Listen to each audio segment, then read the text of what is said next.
what we've all been signed up for here. We're very pleased to have author Brad Edmondson here to talk about a book, which I guess was a long time in the making. Yes, it we was. do have copies of the book here at the Oneida County History Center. He actually signed them and dropped them out personally. And so, Brad, welcome. Thank you. Do you want me to roll the video first? Yeah, we're gonna. This book is also a documentary film, and the film is going to be shown. It's going to be broadcast on WCNY tomorrow night at 6 p.m. Thank you for reminding us. Yeah. So we want to give you a 6-minute taste of the documentary, and we hope you all tune in tomorrow at 6 p.m. And then I'll come back and give you a little talk about what I've been up to. Excellent. So we keep our fingers crossed with the technology. Because of Zoom technology, there's going to be some limited quality issues, but we're going to do our best. So bear with me while we get this going here.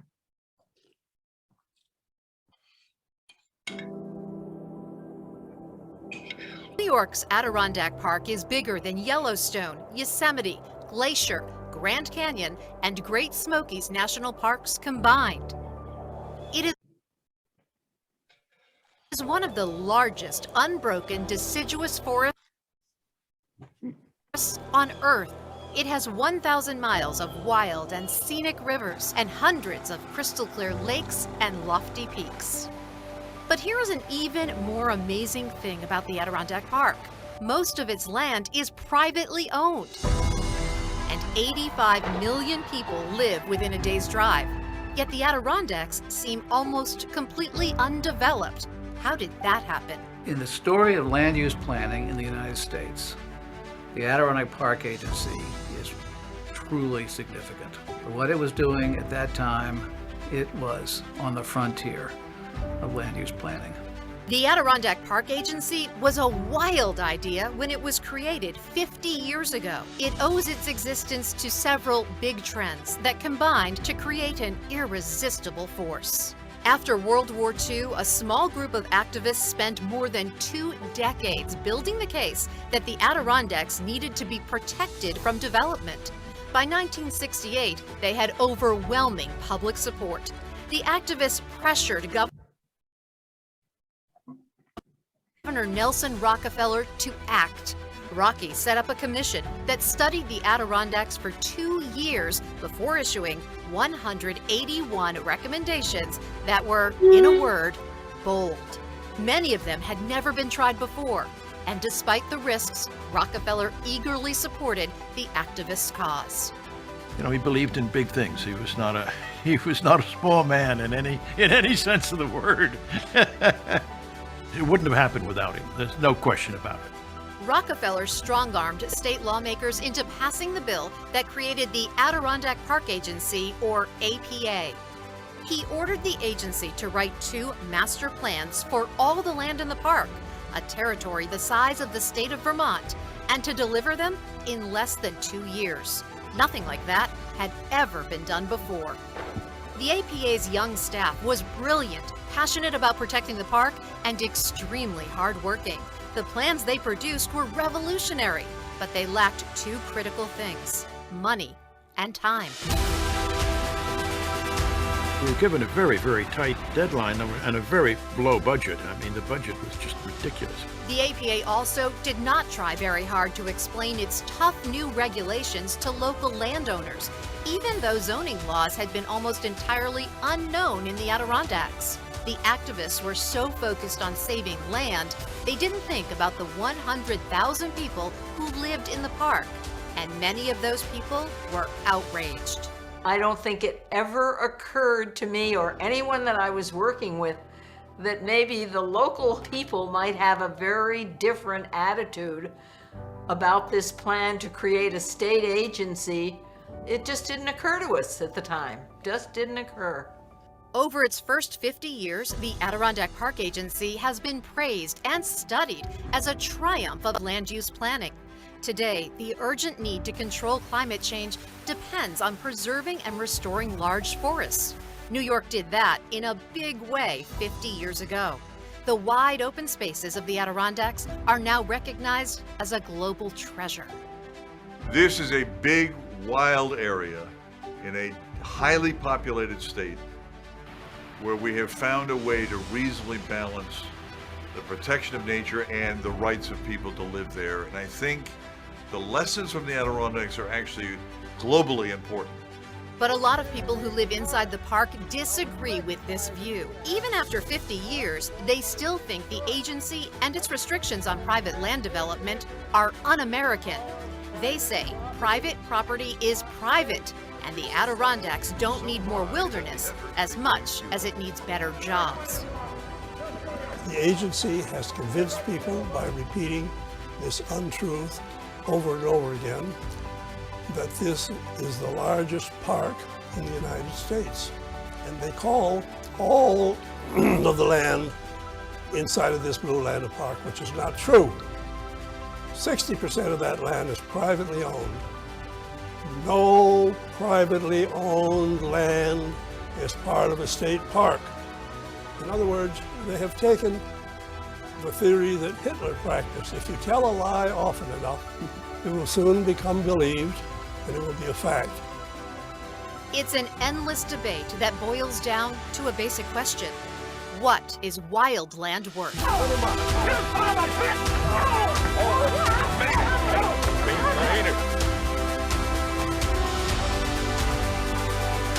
Go back wherever you come from, but get out of here. And next time they're going to see him with deer rifles, then they better have another thought about this, because we are deadly serious about defending our rights up here.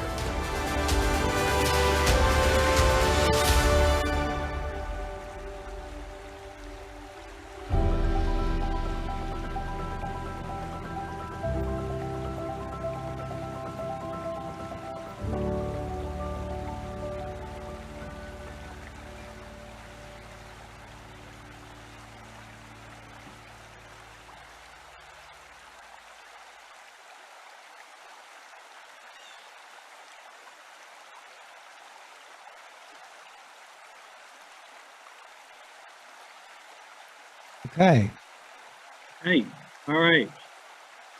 Now, working through the miracle of technology. Now we're going to do a very complicated trick, Patrick and I. Yeah, hold on. He's going to stop sharing his screen and I'm going to start sharing my screen.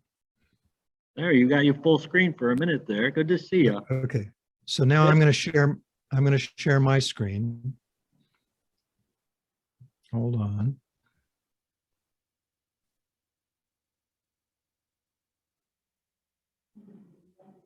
Got it? Yep. Okay, now I'm going to go to the slideshow setting. Perfect. And we're ready to go, folks. Yep, I'm going to mute myself, and I encourage everyone else to mute their microphones just to conserve bandwidth and make sure Brad comes in smoothly, but I'll be on back at the end, and we'll take your questions in the chat. So thank you very much, Brad, and we'll turn it over to you. Yeah, thanks everybody for coming. What you just saw was the first 6 minutes of a 58-minute documentary that Paul Frederick and I put together for Mountain Lake PBS. And that documentary is going to be broadcast tomorrow on WCNY at 6 p.m. So if you want to see it without the compression problems and you want to see the full thing, tune into WCNY at 6 p.m. tomorrow. And we went to all this trouble of writing a book and producing a documentary film and an online exhibit I'll tell you about in a minute, and making all these talks to commemorate something that happened 50 years ago. It was a state law that created the Adirondack Park Agency and ordered the agency to write 2 land use plans, one for the state-owned forest preserve and one for the privately owned land in the park. Now, these plans became law in 1972 and 1973. And they were, I think these laws were just as important for the Adirondacks as the creation of the park was in 1892 and the Forever Wild Clause was when it passed in 1894. And so what I'm going to do this afternoon is explain why the APA was so important and how it came to pass. Patrick said this book's been a long time coming, and the work for this book actually began 20 years ago when I started doing oral history interviews with people who had set up the APA. And I ended up talking to about 60 people and making over 2,000 pages of transcripts. So in addition to the book and the film, we used the material in an online exhibit on a website that's on the film's sponsor is the Adirondack Experience Museum in Blue Mountain Lake. And in the chat bar later, I'll post that address so that you can go visit that online exhibit as well. There's more stuff in there. So now I'll show you a couple slides. You could say really that this is a story about a map. And this map here, I'm going to move this. Sorry. This map here shows the southwestern part of the Adirondack Park. Utica is off of the map, and where Utica is in the extreme lower left-hand corner of the map. But you can see in the upper central portion of the map, that's Old Forge, and then right around the center of the map where the lakes are, that's Speculator and Lake Pleasant. Every color on this map corresponds to a different set of rules about what you're allowed to do and what you're not allowed to do on that land. Now, land use planning is ordinarily considered a pretty boring topic. I'm an old print journalist, and an editor of mine once referred to topics like these with an acronym, and the acronym is MEGO, which stands for My Eyes Glaze Over. But this particular story is full of drama, and there's two reasons for that. One reason is that this plan was indeed a wild idea. The idea of controlling environmental impact was fairly new at the time this plan came out. And the plan was revolutionary because it was the first attempt to place controls on a territory this big. As you saw in the trailer, the Adirondack Park is roughly the same size as the state of Vermont, and most of it is privately owned land.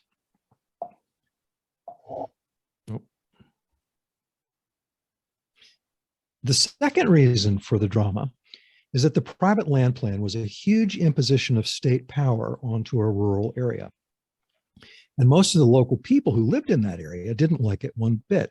They weren't being listened to, so they reacted in the only way they could, with protests that became increasingly nasty, with a lot of death threats and even some violence. Now, the big idea behind this wild idea is the Forever Wild Clause. You probably know what the Forever Wild Clause is, but you may not know how unusual it is. It's an article of New York's state constitution that makes it illegal to cut a single tree on state-owned land in the Adirondacks without passing a statewide referendum that takes 2 years to set up. It's an extreme level of protection. And from the moment voters passed it in 1894, people have been willing to go to court and challenge any deviation from that very strict standard. Even the smallest proposed changes to the Adirondack Forest Preserve have been struck down because the Forever Wild Clause uses very specific language. Now, the thing is that before the APA came along, the vision behind the Forever Wild Clause really wasn't fulfilled. So you might say that what happened 50 years ago was kind of contradictory. The Adirondacks took on detailed rules and regulations. The place that's supposed to be forever wild actually became a park. So I said, I've been at it for 20 years. The first person I interviewed 20 years ago was this fellow, Clarence Petty, who was shown here in 1973 at the age of 68. Clarence died in 2009 at the age of 104. And he's a great place to start because his career is a through line of 20th century Adirondack history. Clarence Petty was born in 1905. His first home was a cabin his father built illegally on state land in Upper Saranac Lake. And that was pretty common in 1905 to build cabins illegally. The family moved to a legal home 2 miles away, which Clarence owned for the rest of his life. And that home is now owned by the Nature Conservancy. You probably have heard or been told that kids today have it really simple. And when I was your age, we had to walk to school in the snow.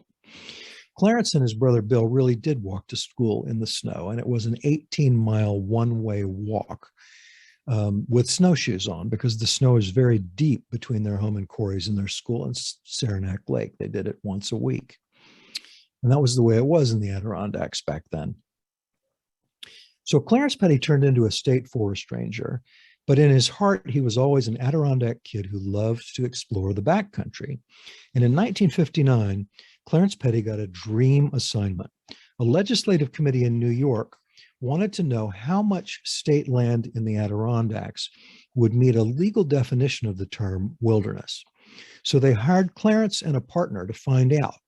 And the two men spent 3 years flying and walking over every acre of the Adirondack Park.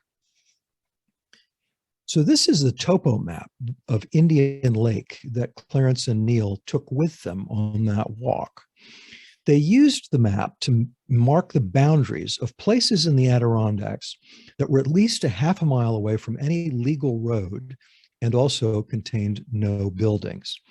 And in 1961, they reported that 1 million acres of the forest preserve would qualify as wilderness if the state removed a few roads and cabins. They also found that the forest preserve wasn't in very good shape in 1960. They documented over 100 miles of illegal roads, dozens of illegal cabins. Each cabin had its own garbage dump, and in one case, they found an outhouse that was built over a creek that drained into a village's water supply. The State Conservation Department was supposed to be preventing things like this, and clearly they weren't doing their job. So back in the early 60s, citizens groups were putting pressure on legislators to do more to protect the Adirondacks. A group called the Forest Preserve Association of New York State had been set up in 1934. This was a very small group. Most of its leaders worked at the General Electric plant in Schenectady. By far the largest group with any connection to using the forest preserve was the Adirondack Mountain Club, or ADK. It had about 2,000 members in the late 1950s, but it had been strictly non-political until one member named David Newhouse persuaded the group's president that ADK should lobby for protection of the forest preserve. Meanwhile, a member of that older Forest Preserve Association named Paul Schaefer lobbied the Hunters Group, the Conservation Council, to do the same thing. So hunters and hikers started lobbying for protection of the forest preserve, and that movement was formed over 2 generations. It took a really long time. I interviewed 6 people for this story, and again, I was struck by how much of the story turns on personal relationships. Clarence and Neil reported their findings to the guy who's holding out his plate in this picture, which is kind of a nice gesture, because that guy is Watson Pomeroy. Watson Pomeroy was a state assemblyman who was chair of the legislative committee that sent Clarence and Neil out to do their mapping.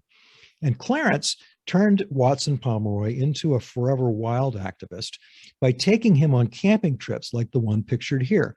Watson Pomeroy had been on the Yale swim team, and he loved more than anything else to swim in Adirondack lakes and ponds. Clarence told me a story about how they would be hiking along and they'd come up to a Adirondack lake, and Pomeroy would go to the shore of the lake, he would strip off of his clothes, and he would hand them to Clarence, and he would dive in and swim across the lake. Clarence would walk around to the other side of the lake, hand the assemblyman his clothes, he would put his clothes back on, and they'd continue their hike. And this relationship brought wilderness protection closer to the mainstream of state politics by turning an influential assemblyman into an advocate for strict wilderness protection. Okay, so here's another very important relationship. The young man on the right is the future governor of New York State, Nelson Rockefeller. The young man on the left is his best friend, his younger brother, Lawrence Rockefeller. And the Rockefellers are on a family camping trip to the Western National Parks in 1924 when these pictures are taken. This was not an ordinary family camping trip because this was the Rockefeller family. They took a private train car and they were met by the director of the National Park Service at every stop, who showed them around on horseback in hopes that they would buy some of the land he was showing them and give it to the National Park Service. That plan worked really well. Rockefeller money has played a direct role in the creation of at least 6 national parks. Now, in the 1960s, Nelson Rockefeller was probably the most powerful governor in the history of New York, and he was also the leader of a very small group of white men who had enormous power and were very rarely challenged for it. People used to call them the establishment. And Lawrence Rockefeller was definitely a member of the establishment. He was not an elected official. He was a businessman turned philanthropist whose passion was making big parks for the public to enjoy. Lawrence, more than anyone else, pushed the federal government into the business of buying and protecting open space. So Nelson Rockefeller was really fond of his younger brother. As grown men, when their schedules permitted it, they went to a private barber shop together every week to get their hair trimmed. Here they are in 1965 in the Adirondacks, and you can see they're still playing cowboy. By 1967, Nelson had been governor for 8 years, and everyone he met, everybody he knew, wanted something from him. But with Lawrence, it went a little deeper than that. They were truly best friends. However, Lawrence wanted something from him too. Lawrence had a private think tank, as you would if you were a Rockefeller brother. And in the summer of 1967, without really talking to anybody first, Lawrence Rockefeller released a proposal that would turn the high peaks in the central Adirondacks into a national park. Now, on this slide you're looking at now, the inner green line is the boundary of what the Adirondack National Park would be. And the outer blue line is the boundary of the Adirondack State Park. So Lawrence was saying that the central part of the Adirondacks that contains the high peaks and the most beautiful lakes, the sort of marquee attractions, would be transferred to the National Park Service, and the other parts of it, he didn't say what to do with that, all that state land. So consensus, it's a very hard thing to get in New York State politics, but it did happen in this case. Everybody hated this idea because the proposal left most of the state park out with no word about what to do with that land. There's no hunting in national parks. That rule was pretty hard and fast until just recently. And that made the hunters angry. And the Lawrence Rockefeller also said that there are 600,000 acres of private land inside that green line, and he wanted the National Park Service to buy all that land using condemnation proceedings when necessary. But even people who didn't use the Adirondacks felt insulted by this proposal because it hurt their pride. I mean, they were residents of New York, and this is New York's park. So the idea was, we can do better than the feds. This is our park. Thanks very much, but we'll take care of it ourselves. So Nelson Rockefeller knew immediately that the national park proposal was politically toxic. It was a non-starter. However, Nelson Rockefeller also noticed 2 things. One is he loved his brother. He didn't want to disregard his brother's wishes. And he also noticed that a lot of people agreed with Lawrence that something needed to be done to protect the Adirondacks. In 1967, the Adirondack Park had big problems. It was overcrowded in the main camping areas. And there was, as this problem I said before, there was rampant trespassing on the forest preserve, which Clarence Petty had documented 6 years earlier. Nothing was being done about it. And then there was another problem, and this third problem was the one that really got the process started. It was the second home boom. So it was a byproduct of this sort of affluence that middle-class families were feeling in the early 1960s. And what had happened was, in many parts of the United States, including notably southern Vermont, developers had bought up huge sections of rural land and carved them into home sites and built vacation homes on them, transforming big blocks of land into housing developments. And that was planned for the Adirondacks. The drawing you're looking at here is an architect's rendering of a development called Tondelay. Tondelay was going to be a development of 4,000 homes proposed for 18,000 acres just north of Tupper Lake. Now, this idea was a real crisis for the Forever Wild activists because the Adirondacks is an intermixture of public and private land. The wilderness areas are right next to big tracts of private land. And that meant that a large development like Tondalay would have an outsized impact on how the whole park feels when you visit it.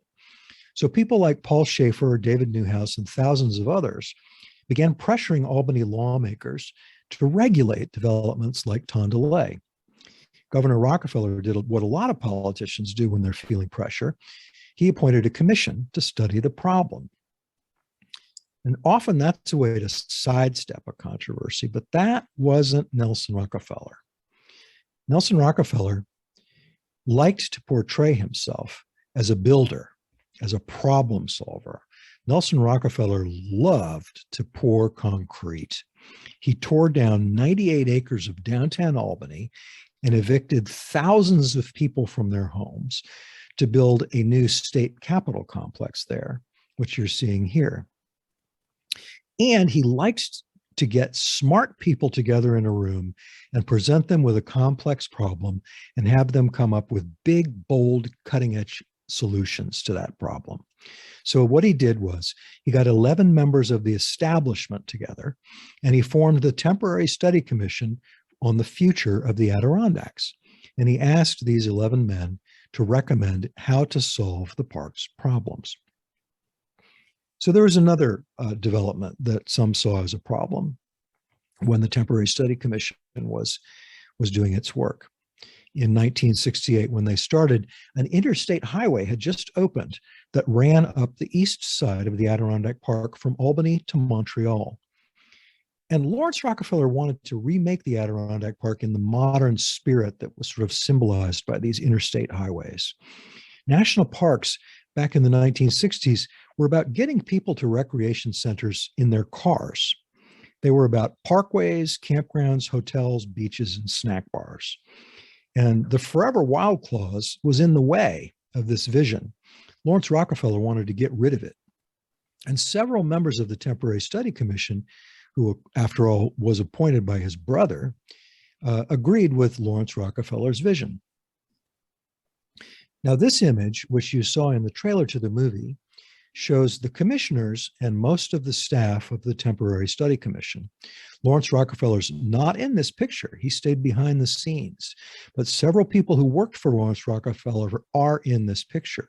And they made sure that his views were represented and that they pushed for them to come to pass. But not everybody on this commission agreed with Lawrence Rockefeller. Governor Nelson Rockefeller appointed people with a strong diversity of views. Now, I want to focus in on three people in particular. This is the upper right-hand corner of the picture. The young man at the left with his eyes closed is Peter S. Payne, who was one of the commissioners. The man on the right in the three-piece suit is Harold Jerry. He was probably the most important figure in the picture. He was the staff director of the Temporary Study Commission. He was just an employee. He was not a voting member, but he was a hardcore Forever Wild activist. Harold Jerry wanted no buildings at all in the forests that claimed most of the private land in the park. And he made sure the people he hired for the staff agreed with him. The very first person Harold Jerry hired was Clarence Petty, because Clarence knew the park better than anybody else. The second person he hired was the young man who's in profile right below Peter Payne, turned to the left a little bit. He was a 28-year-old ex-U.S. forest ranger, the guy with sideburns. Harold Jerry pulled him out of graduate school. George Davis. He wanted to study how to preserve natural ecosystems in the Adirondacks while also allowing people to work and play there. George Davis wanted to apply a new concept called carrying capacity. The idea was to use data on soils, slopes, wildlife, wetlands, and other factors to rate the ability of a given place to handle development without degrading the areas around it. And that was an exact match for the job that Harold Jerry needed to fill. So Harold Jerry hired George Davis, and more than that, he became George Davis's mentor. Harold Jerry introduced George Davis to Clarence Petty, and according to Harold Jerry, he said, "Get out of the office and don't come back." So George Davis and Clarence Petty spent the next year hiking all over the forest preserve, and Harold Jerry went with them wherever he could. This picture was taken on a field trip to the White Mountains National Forest.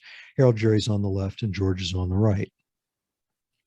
George Davis and Clarence Petty were two of 12 staff members who did an amazing amount of research in that one year.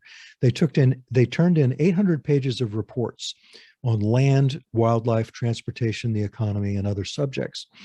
And if you can get your hands on a copy of the technical reports to the Temporary Study Commission, they still make for great reading if you're passionate about the Adirondacks. So all of their research went to the commissioners who had to make recommendations. But first, the two factions that I alluded to earlier, the Forever Wild activists and the people who favored an Adirondack National Park, these two factions had a private battle. And after a year of battling, the Forever Wilders won. And they elected a new chairman who did a very masterful job of turning a bold set of recommendations into law. Now, this is a story with a lot of twists and turns that I'm not going to go into, and I tell it in my book. Here's the chairman. Oh, no, here's the chairman. Harold Hookshield. And how did he do it? How did Harold Hookshield get these recommendations turned into law? Well, it comes back once again to relationships. Harold Hookshield was a wealthy retired mining executive who loved the Adirondacks so much that he founded and endowed the Adirondack Museum in Blue Mountain Lake. And needless to say, Harold Hookshield also thought the Forever Wild Clause was sacred. Hookshield was friends with a man who became his secret weapon on the Temporary Study Commission. He had a very close relationship with a guy named John Oakes. And John Oakes was the editorial page editor of the New York Times. John Oakes was also a true blue defender of Adirondack wilderness. So Harold Hookshield knew that the New York Times would endorse recommendations to ensure that the Adirondacks remained a 6 million acre park that felt to visitors like a wilderness. The commission released those recommendations at the beginning of 1971, and its timing was absolutely, at the beginning of 1970, and its timing was absolutely perfect. Now, if you're in your mid-60s or older, you might remember the first Earth Day in 1970 as the Temporary Study Commission was working. You'll remember that an urgent anxiety was sweeping over the country in 1970. A majority of Americans believed that the planet was in danger of being suffocated by pollution and overcrowding. New York City was the epicenter of this movement. And if you needed city votes to get reelected in November 1970, as Nelson Rockefeller did, you needed to take strong pro-environment positions. So politicians like Nelson Rockefeller were doing everything they could think of to seem like they were in favor of environmental protection.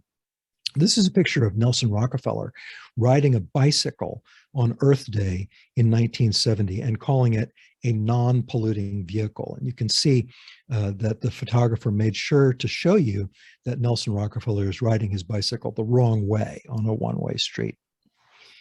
So Nelson Rockefeller also needed the endorsement of the New York Times to get reelected. And Harold Hookshield used the Times as a carrot and a stick. He threatened politicians who might not vote with him, and he rewarded others, like Governor Rockefeller, who backed him up. So Hookshield kept John Oakes informed about the Temporary Study Commission. And Rockefeller knew that Oakes knew, and that was all it took. And yes, the New York Times did endorse Nelson Rockefeller for re-election in 1970, and he was reelected to a fourth term by a wide margin.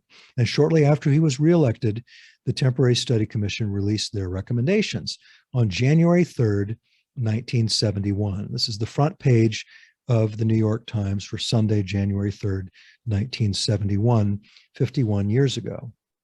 You can see in the upper left-hand corner of the front page, above the fold. Now, if you're old enough to remember when newspapers were king, that's the most valuable spot in a newspaper. On the left side above the fold, the front page, is a picture of the beautiful Adirondacks and a story right below it that says new policy urged for Adirondacks. That was probably the most powerful spot in print journalism on that day, back when that spot had enormous power. The Temporary Study Commission released 181 extremely ambitious recommendations, and these recommendations were ranked. So number one was the most important recommendation, and it called for a new state agency that would write two big master plans. And that was indeed a wild idea. One reason it was a wild idea was that land use decisions are usually left to local governments. There's another principle in New York State Constitution called home rule. It's a big deal to ignore it. Home rule says that many areas of governance are left to towns and localities, and ordinarily zoning is one of those things. But in this case, the Temporary Study Commission said, you know what, for these 6 million acres, we're going to want the state to do the zoning. The second reason it was a wild idea was the scope. They were proposing a zoning and land use plan for 6 million acres. In the public lands, that was as much acreage as Yellowstone National Park. And in the private lands, that was as much acreage as the state of Connecticut. It's a lot of territory. The report also made recommendations that were decades ahead of their time. It introduced the idea of conservation easements, and it outlined a plan to use them to protect working forests and farmlands from turning into residential development. It took 25 years for the state to really pick up on the idea of using conservation easements under Governor George Pataki. Today, 1/3 of the private land in the Adirondack Park is protected by easements. So Harold Jerry and his crew were extremely far-sighted. Governor Rockefeller really wanted the Adirondack Park Agency Act to pass. And again, he was lucky, which also always helps in politics. Governor Rockefeller introduced the bill for the Adirondack Park Agency in April 1971, just before the second Earth Day. And if you're old enough, you might remember this commercial, which dropped on Earth Day 1971. Let's see about this, making this play here.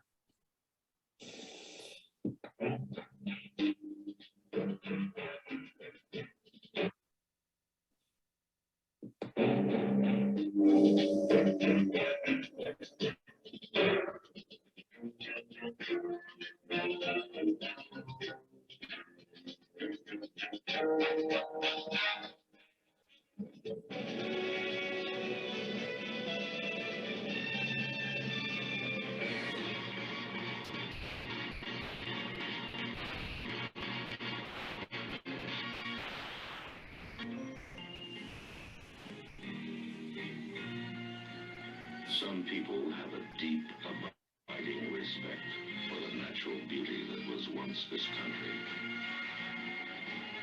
And some people don't. People who start pollution, people can stop it. Write for Pollution Booklet Box 1771, Radio City Station, New York. Oh, sorry guys. Yeah, so if you're my age or older, early 60s or older, you remember the Crying Indian commercial. It ran for years. It was probably the most successful public service announcement ever. Two things about the Crying Indian commercial. One is that actor,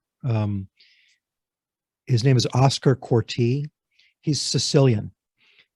He had a long career as a Hollywood stage actor using the name Iron Eyes Cody, but he's actually Sicilian. And the other thing about that commercial is that it was sponsored by Keep America Beautiful Incorporated, which was funded by the paper industry. And the reason they funded it was that they had just come up with disposable cups, disposable napkins, and disposable paper plates, which people were throwing out their windows. And they wanted to stop that. So the people who kind of created the problem created the ad to try to stop it. But those are details. Those are, we journalists, we throw cold water on things. It's a brilliant commercial, and people went absolutely nuts for it. I was 11 years old when it came out. My older brother was 13. And our Boy Scout troop immediately started picking up litter from roadsides. And we were extremely angry at the litter bugs who had made the Indian cry. So another important thing about 1971 is that 50 years ago, as hard as it is to believe, most Americans still believed that the government would do the right thing most of the time. You can see this line chart shows the number of Americans who agree with the statement, the government will do the right thing most or all of the time, from 1960 on the extreme left side of the screen to the present day on the extreme right. You can see that in 1970, public trust had suffered from Vietnam during the Johnson administration, but it was still over 50%. More than half of Americans trusted the government. And at the same time, the environmental movement had become quite sophisticated politically. It knew how to harness this passion and exert pressure on politicians. And it did a beautiful job of lobbying, and the Adirondack Park Agency Act passed 50 years ago. That was how it happened.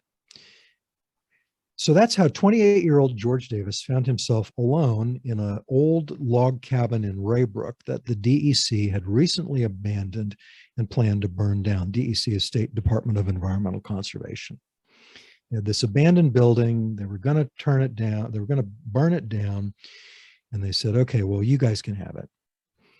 It was September 1971. He was the first employee of the Adirondack Park Agency. For several weeks, he was the entire staff. He told me a story, George Davis did, about how he came in, he was all alone, there was nobody there, there was nothing there. He felt like he had to get started, so he went into town and he bought 2 big cartons of toilet paper. And he brought them in, and one of them became his desk and one of them became his chair. He said it was like that for several weeks. But they had an enormous amount of work to do. 7 months later, this was the entire staff of the Adirondack Park Agency. George Davis is the dapper young man with sideburns on the left. You can see Clarence Petty right in the center. Clarence was the very first person George hired. He lured Clarence out of retirement because, again, he knew the park better than anybody else. And George Davis reported to 9 different board members, but he didn't have very much supervision. His closest contact was with 2 alumni of the Temporary Study Commission who had become commissioners of the Adirondack Park Agency, the chairman, Richard Lawrence, and the young man I pointed out to you before named Peter Payne. Now, their headquarters was outside of Saranac Lake, 165 miles from Albany.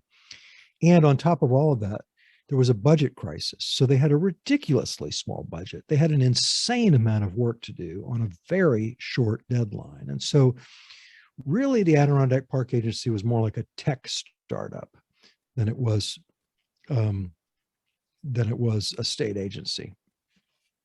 Let's see here. And George Davis says one of the things that he did to keep the staff motivated was he had a fridge in the back of the agency that was full of beer. He kept it full of beer all the time, and the state bought the beer. And so it was kind of loose for a state agency. You don't see state agencies that provide free beer for their employees anymore, but George Davis did. Because they had an insane amount of work to do, and they were working evenings and weekends. They were working around the clock. Rockefeller had given them a hard deadline of 1973 to turn in their plan, and he would not extend it. So they ended up with doing all-nighters. And there's a story in the movie about one really memorable all-nighter that George Davis and another employee, Anita Reiner, did on the day before they absolutely had to turn their plan in. So again, they turned their work into a board that had to decide what to do with it. And this is the board of the Adirondack Park Agency. Nelson Rockefeller in the center. And the eventual vote in favor of the plan was 7-2, with 7 in favor and 2 against. Poor Richard Lawrence is in the center of this photograph with his eyes closed. On the right hand, in the back looking glum, you can see Peter Payne. But the 2 men who voted no on the plan were not being unreasonable. One of them was the man between Peter Payne, just to the left of Peter Payne, a man named Bill Foley. Bill Foley was the town lawyer for Old Forge, and snowmobiles had recently turned Old Forge from a town that was completely dead in the winter into a town with a booming year-round economy. The Forever Wilders hated snowmobiles. They wanted them strictly regulated, and that was a threat to the town that Bill Foley loved. And he wasn't being listened to. The other no vote on the plan was the man at extreme left, a man named Jim Bird. He was a contractor who owned a small cabin colony on Racket Lake. Jim Bird was the only person on the board of the APA who had ever built anything inside the blue line. And he kept pointing out all the things that George Davis and all these young Turks with graduate educations had overlooked. Now, unlike Foley, Jim Bird was sympathetic to the idea of open space being protected, but he felt that the process had been too rushed for him to support. Now, back to the beginning, this is the plan that the APA staff rushed into print for consideration by the 1973 legislature. The light green is the forest preserve. Let's see here. The darker aqua green are wilderness areas where you can't use motorized vehicles of any kind. The lighter green is state land that's wild forest, and that meant that you can use snowmobiles and motorized vehicles on roads in the lighter green. The darkest shade of green is private land, as is the orange and the darker colors. So without getting too much into this, the basic idea was to contain development near the areas where development had already occurred.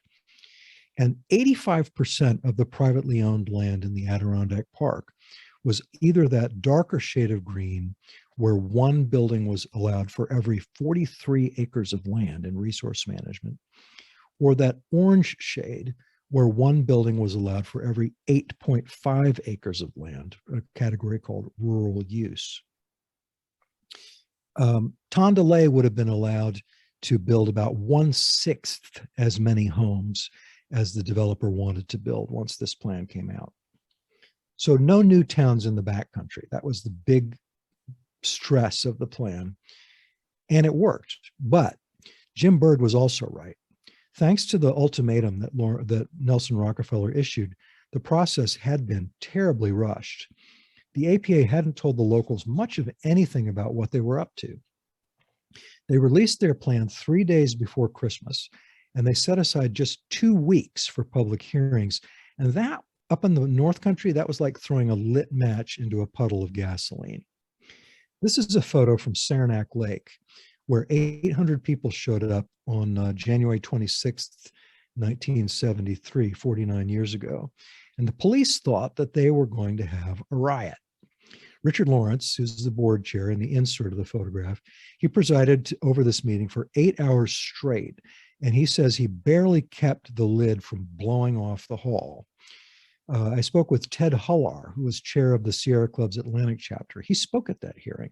And he told me that after he was finished and was walking back to his seat, somebody threatened to cut his throat. We discovered that these hearings were all taped. And you can hear excerpts from Ted Hullar's testimony and some of the other tapes at the Adirondack Experiences online exhibit. So Dick Lawrence wasn't all that worried by the opposition in this unpleasant meeting because he didn't have the time or even much of an interest in listening to the locals' concern. All of the people Dick Lawrence needed to convince were in Albany, and the concerns of the 100,000 people who lived in the park were ignored. And the locals did not forget that.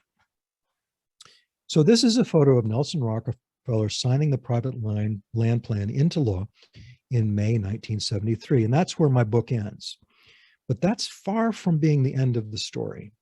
You can see Dick Lawrence is looking on, and the other two are the Assembly leader, Perry Duryea, and the Senate leader, Bernie Smith.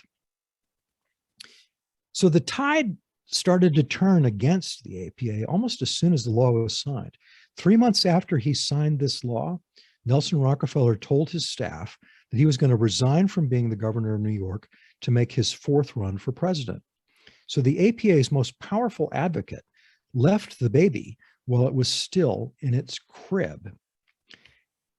So it's clear in retrospect that the early APA weakened itself by not paying attention to local concerns. This is an ad that ran in a North Country real estate magazine in the mid-1970s. And these men are like Nelson and Lawrence Rockefeller in one way. They're also dressed in cowboy costumes. They worked at a Wild West tourist attraction in Warrensburg called Frontier Town. And they're delivering their message with humor, but they were also serious. They all thought of themselves as rugged individualists. They started calling themselves Adirondackers, even if they were raised in New York City, as many of them were. So the locals were angry because the plan was rushed, but they were also angry because many environmental advocates were openly disdainful toward anyone who disagreed with them. The opposition to the APA, these guys, they were outnumbered, but they were also energetic and they were stubborn.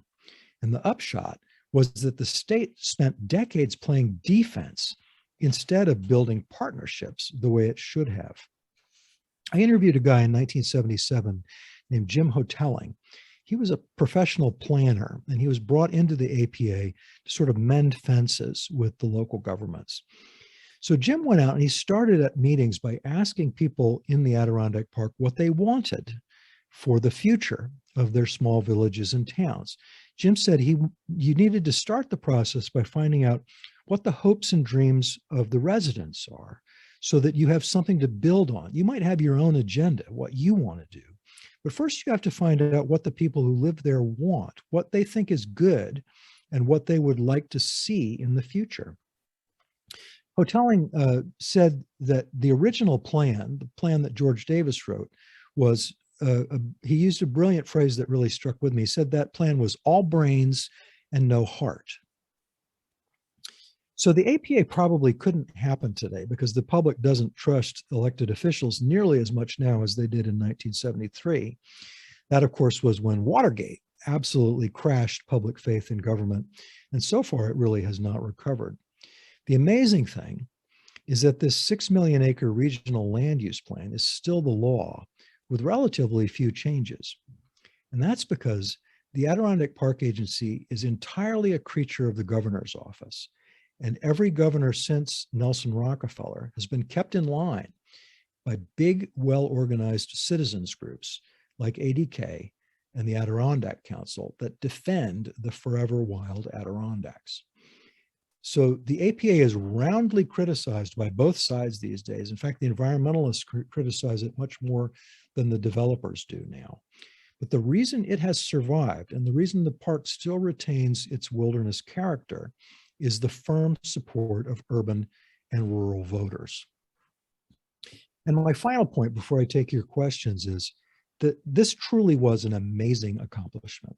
The original, wild idea, which is preserving the natural integrity of an entire bioregion, that idea is more important now than it was 50 years ago, much, much more important. Because responding effectively to climate change means that we now have to do this sort of landscape level conservation on a global scale. In a way, the entire planet is now where the Adirondacks were in 1967 because of the immense challenge of climate change. And the challenges are far beyond the ability of the APA or even the state to fix. So was the APA a one-off? Yes and no. I don't think it could happen again in the same way. And it certainly could have been done better, but it was still a globally important advance in environmental protection. It was creative and it was bold, and that's what we need right now. But protecting entire bioregions means preserving the human communities at the same time as you protect nature. So if this story illustrates anything, it's that the goal of the Adirondack Plan is a very hard goal to reach. The plan tries to find a way for people and nature to coexist. And now we need to do that on a planetary scale. We're not going to succeed if our efforts are all brains and no heart. So that's my prepared presentation. I'm going to stop sharing my screen now and see if anybody has any questions. Thank you very much, Brad. That is truly an incredible story. Yeah, thanks. I moved to upstate New York in the 70s, and I was hiking in the Adirondacks probably by 77 and stuff. I never realized that the park was essentially new, you know. Yeah, well, it was the rules were new. Yeah. So you had the historian in me makes me think about the timeliness of your research. You actually got to talk to many of the people who were involved with this were still alive. They were when I interviewed them, yes. And when I started the project, I did not think it was going to be a book. I just thought I was collecting oral history interviews. It turned into a book later. But I was very fortunate to get out and talk to Clarence Petty and others while they still were alive, because Clarence died in 2009. Yeah. So does it feel like the Forever Wild concept is going to stick for a while? I know you were holding up the citizen groups that to try and support it, but does it feel like it's pretty strong? I think so. The lobby that preserves the Forever Wild clause is extremely well funded and very sophisticated. And in fact, there's a new memoir that's about to be released by a guy named Bernard Malusky that goes into an incredible amount of detail about sort of the political fighting that took place in the 80s and 90s around the Adirondacks. So the people who are protecting the the Forever Wild clause really know how to play the game in Albany, and they've got a lot of money. But it's a constant question. In the movie, Phil Terry makes the point that we don't really know, how the next generation is going to feel about the Forever Wild clause, and so it's a constant. If you defend it, it's a constant education effort of the public as well as a political effort in Albany. The footage in the movie, especially some of those drone shots, is incredible. So remind us again when it's showing on WCNY. It's the movie. Yeah, it is incredible. The movie is showing it's showing tomorrow on WCNY at 6 p.m. It's being broadcast in high definition, and the footage is quite beautiful. Paul Frederick, the filmmaker, is from Plattsburgh, and he spent his entire career doing commercial work in the Adirondacks, but he really knows how to use a drone. And there's some terrific drone shots in that film. So is there a repository? I mean, the Adirondack Museum, or as it was formerly known, do they actually collect the history of the formation of the park, or did you have to take it? Yeah. Yes, Harold Hookshield was the founder of that museum, and Harold Hookshield was a very tidy person. He was a German businessman. Everything was in its place. Everything was in order. He loved the history of the Adirondacks, and I think he saved every piece of paper he ever touched. And he funded it well enough so that it's exquisitely well organized. So I was really helped along by the archive, the library at the Adirondack Museum, which contains all of those papers. Harold Hookshield's papers, Richard Lawrence's papers, many of George Davis's papers are all in that archive. And so the technique of writing the book is that I went out and I interviewed all of these folks and got their recollections of something that happened, 30, 40 years ago. And then I went into the archive to check what they had told me, because frequently when people remember things from that far back, they get the details wrong and they can't remember, when things happened or who was in the room. But I was fortunate in that in this case, all of the paper had been saved so that I could really nail down the statements and, and adjust the quotes that I had. Amazing. A question in the chat is, will the film be broadcast anywhere else on PBS for those who aren't in the WCNY viewing area, I guess? Yes, actually, if you go, I did an online show for WCNY last week. And if you go to WCNY.org and search for A Wild Idea, you'll see that they have posted that show. And that show contains the movie. And it also contains an interview that I did with two ex-APA commissioners, Dick Booth, who's in the movie, and Chad Dawson, who resigned from the APA in 2020, following the movie. But if you want to see the movie and you can't get WCNY on your TV, go to WCNY.org and search for A Wild Idea, and the movie comes up there. Awesome. So I think we ferreted through. Everybody's unmuted. Should we be concerned in keeping support of the governor's office?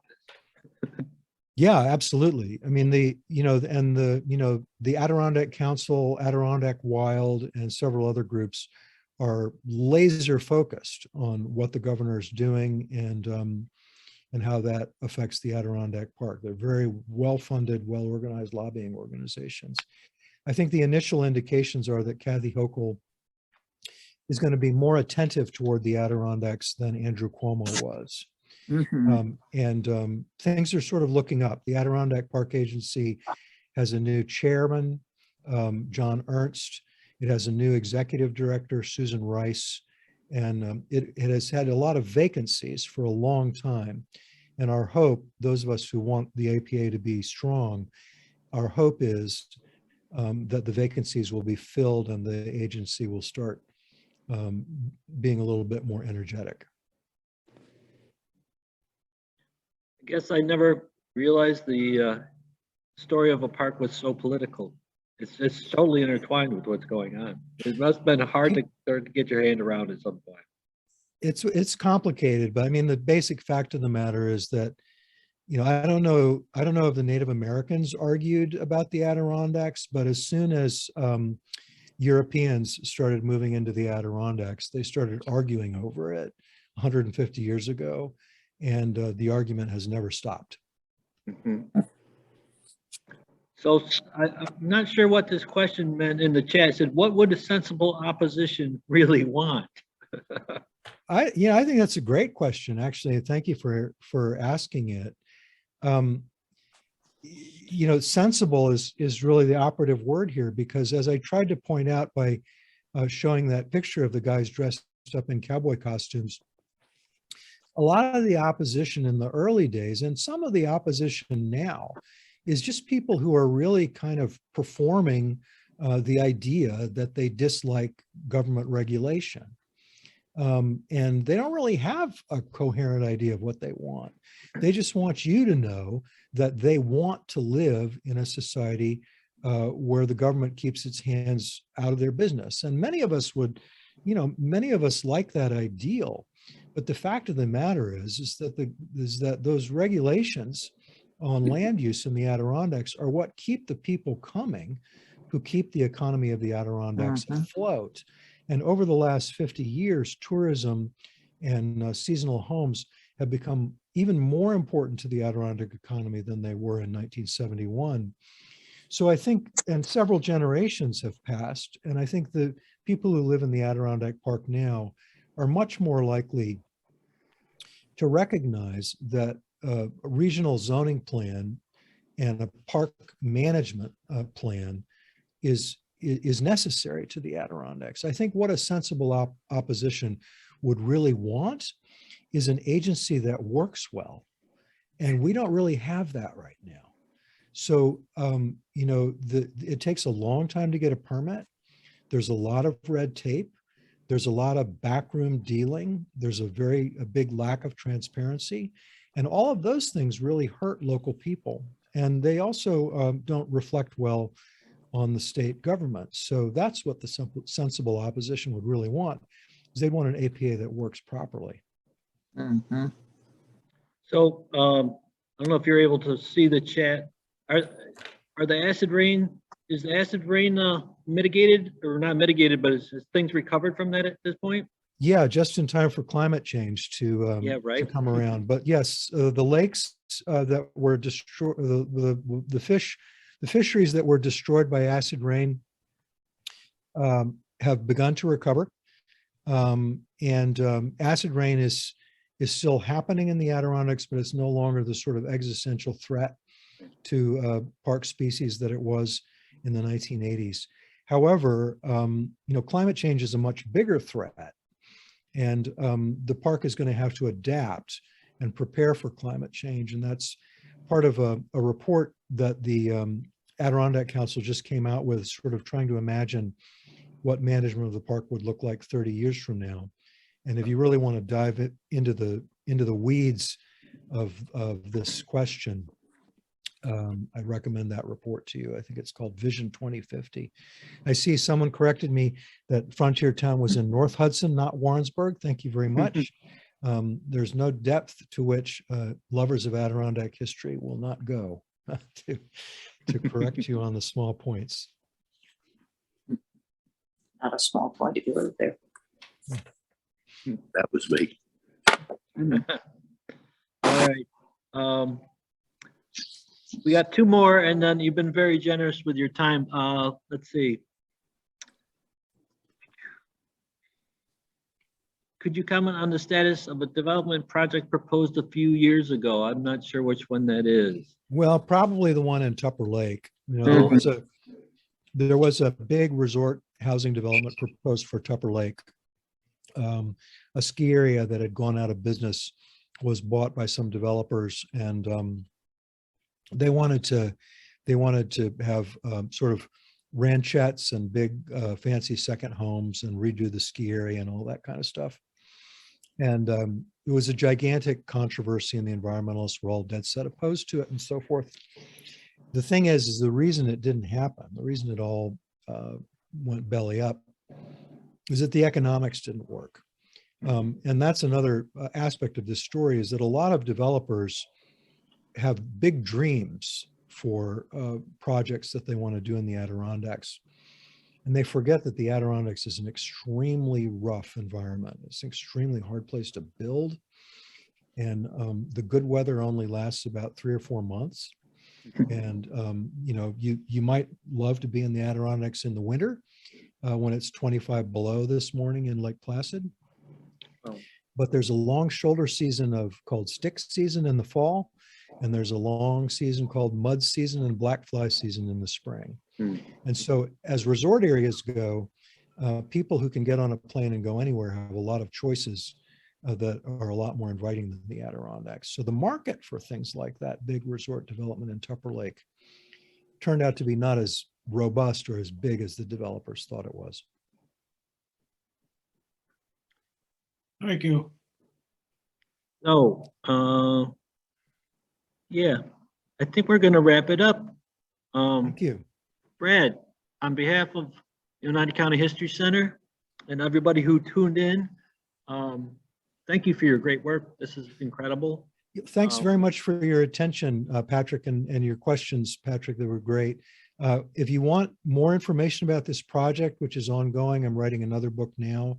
You can go to my website, awildidea.com, where you can get information about what's going on now and sign up for a newsletter that I send out every month. I'm working on another book. Hopefully it'll be coming out in a couple of years. Maybe I can come back and talk to you again. We'd love to have you. Great. So again, thank you very much and keep warm. Thank you. Thanks Alrighty. all for tuning in. Bye-bye. Bye-bye.